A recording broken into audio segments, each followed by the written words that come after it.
This ABC15 flash briefing is sponsored by Sanderson Ford. All roads lead to Sanderson Ford. I'm Faye Fredericks with your top stories from ABC15 Arizona. The Westbound 10 back open after police responded to an apparent road rage shooting near 91st Avenue around 5 o'clock this morning.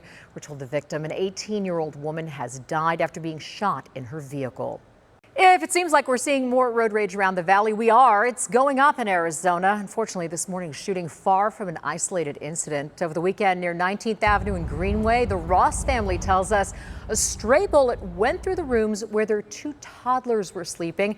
The bullet holes just feet away from their beds. They believe it stemmed from a road rage shooting, something police are looking into. But the road rage is the main concern. There's no reason for anyone to get so mad where you have to pull out a gun and shoot someone.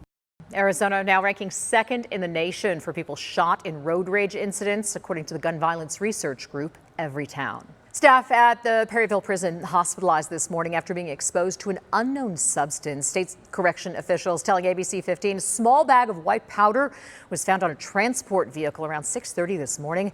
Corrections officer who handled it reported feeling dizzy and lightheaded and was later evaluated. Goodyear firefighters say the substance has not yet been tested, but described it as non-hazardous. And picket lines forming at Sky Harbor right now. American Airlines workers picketing during the company's contract negotiations.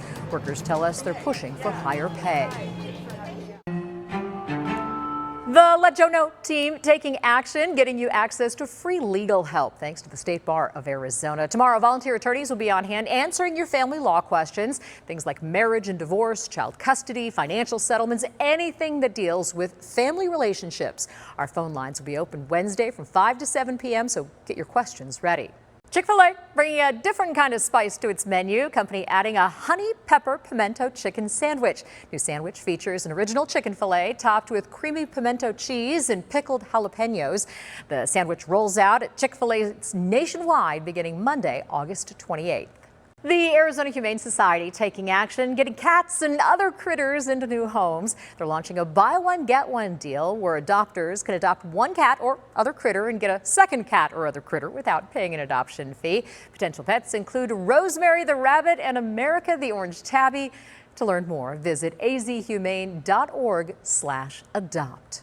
As the new look Suns gear up for next season, the NBA announcing the games that will count toward its brand new in-season tournament. According to the schedule there on your screen, the Suns will take on the Lakers and the Trailblazers at home, then the Jazz and Grizzlies on the road. Depending on how those games play out, Suns could head to the tournament semis and championship in Las Vegas and compete for the first ever NBA Cup.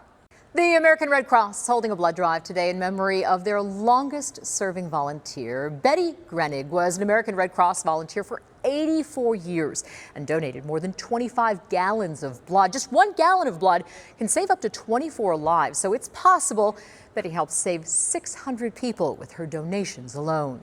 And she just set the bar so high for all of us with the American Red Cross to do more, to be more, and to share our gifts.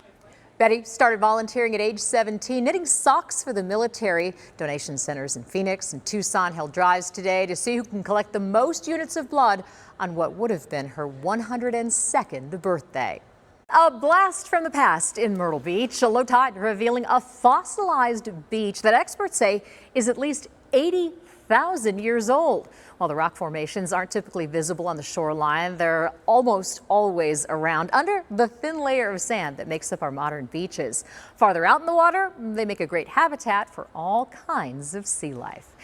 Tracking your forecast, I'm Chief Meteorologist Amber Sellin. Still a chance for some showers and thunderstorms to move into the valley tonight. Best bet appears to be in the late night and overnight hours here. And then as we go through the day tomorrow, by about 9-10 a.m., that chance really diminishing. But the afternoon forecast will provide another chance for storms as they fire up first in the higher terrain to our north and east, and then potentially move into the valley. So keeping that chance in the forecast tomorrow, even as we switch into weather action mode with an excessive heat warning going into into effect at 10 o'clock tomorrow morning and lasting until 8 p.m. on Thursday. We'll start the day at 92 degrees here in Phoenix, end up at 113, just a couple of degrees shy of tomorrow's record.